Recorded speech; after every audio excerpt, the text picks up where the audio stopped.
बिस्मिल्लाहिर्रहमानिर्रहीम। Dear students, अस्सलाम वालेकुम। उम्मीद करता हूँ आप खैर व खैरियत से होंगे। स्टूडेंट, क्लास 10th कंप्यूटर का आज लेक्चर नंबर 2 है।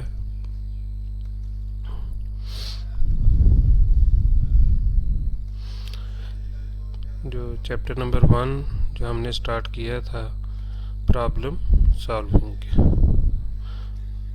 उससे अगर हम लास्ट लेक्चर का रिव्यू देखें तो आपने देखा था, आपने समझा था प्रॉब्लम सॉल्विंग क्या है, यानी एक प्रॉब्लम को कैसे कंप्यूटर के ज़रिए सॉल्व किया जाता है। देन प्रॉब्लम सॉल्विंग मेथड देखे थे कि प्रॉब्लम सॉल्विंग मेथड क्या है, कितने मेथड हैं जिसके ज़रिए एक प्रॉब्लम को सॉल्व किया जाता है, और उनको वन बाय वन पढ़ा था, डिस्कस नहीं किया था। आज हम इन स्टेप्स के बारे में ही डिटेल में डिस्कस करेंगे। फर्स्ट 2 स्टेप्स जो हैं उनको आज हम डिस्कस करेंगे।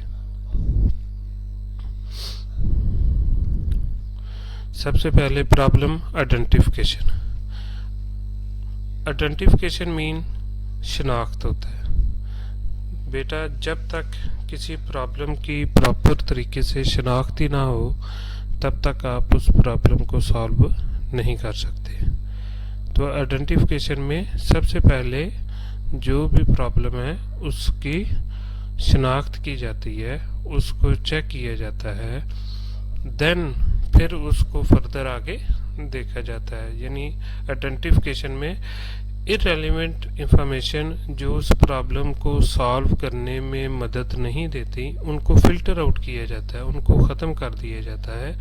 सपोज़ आपकी बुक में एक कैलकुलेटर की एग्जांपल है कि अगर आपने कोई कैलकुलेटर बनाना हो तो आपको आइडेंटिफाई करना होगा कि इस कैलकुलेटर के जो बेसिक फंक्शन है उनको आपने देखना है। मसलन plus, minus, multiply and divide, ये 4 फंक्शन कैलकुलेटर में अप्लाई होने चाहिए।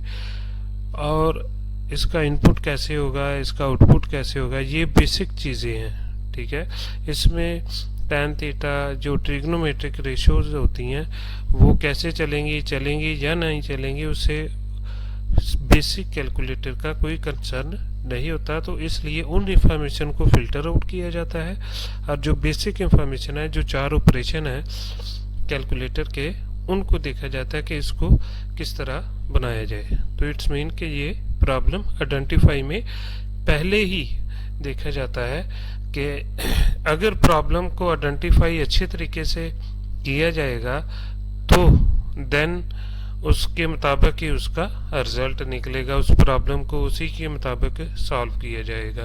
और अगर आइडेंटिफिकेशन ही नहीं होगी किसी प्रॉब्लम की अच्छे तरीके से तो आप उसको अच्छे तरीके से उसको सॉल्व नहीं कर सकते।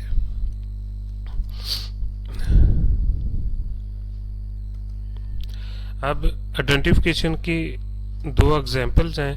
जिस तरह ये एक फर्स्ट एग्जांपल में क्या है कि ये बिजनेसमैन है और बिजनेसमैन जो है वो आपस में डिस्कस कर रहे हैं, उनको प्रॉब्लम होगी किसी भी बिजनेस में और उसको आइडेंटिफाई कर रहे हैं।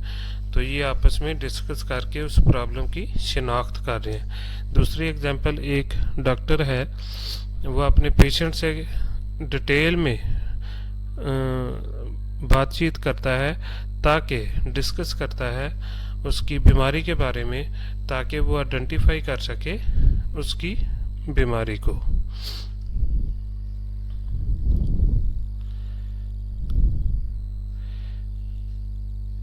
नेक्स्ट है बेटा स्पेसिफाई रिक्वायरमेंट। यानी जब एक प्रॉब्लम को आइडेंटिफाई कर लिया जाता है, शिनाख्त कर ली जाती है, देन उसकी रिक्वायरमेंट के मुताबिक क्या क्या चीज़ों की, किन किन चीज़ों की ज़रूरत है, एक सॉफ्टवेयर बनाने के लिए किन आर्टिकल की ज़रूरत है, किन किन चीज़ों की ज़रूरत है कि उस प्रॉब्लम को सॉल्व किया जाए। मसलन जो कैलकुलेटर की एग्जांपल दी थी मैंने, तो उसमें 4 फंक्शन जो प्लस, माइनस, मल्टीप्लाई और डिवाइड है, ये 4 बेसिक रिक्वायरमेंट है, ठीक है। इनको और 1 2 3 0 से लेकर 9 तक के वो जो डिजिट होते हैं वो भी एक स्पेसिफाई रिक्वायरमेंट में आते हैं। तो स्पेसिफाई रिक्वायरमेंट में ये होता है कि जो प्रॉब्लम डिस्कस की है, जो प्रॉब्लम आइडेंटिफाई की है, उनके लिए किन किन चीज़ों की ज़रूरत है। जिस तरह एक डॉक्टर के पास अगर कोई पेशेंट जाता है तो जब डॉक्टर आइडेंटिफाई कर लेता है, शिनाख्त कर लेता है बीमारी की, तो स्पेसिफाई रिक्वायरमेंट में फिर वो उस बीमारी के मुताबिक उसको मेडिसिन डायग्नोज करता है कि इनको इस पेशेंट को किस किस चीज़ की ज़रूरत है, कौन सी मेडिसिन इसके लिए बेहतर रहेगी।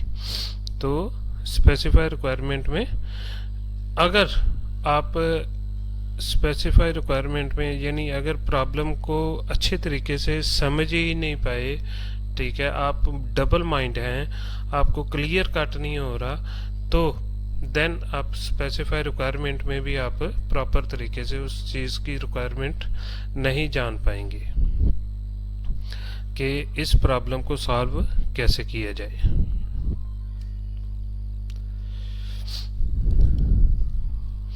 लास्ट में बेटा ये प्रॉब्लम सॉल्विंग का जो पेज है, जो आज हमने जो टॉपिक पढ़े हैं उनकी पिक स्नैप लगा दी है, इसको अच्छे तरीके से पढ़िएगा और इसको अच्छे तरीके से बेटा याद कीजिएगा।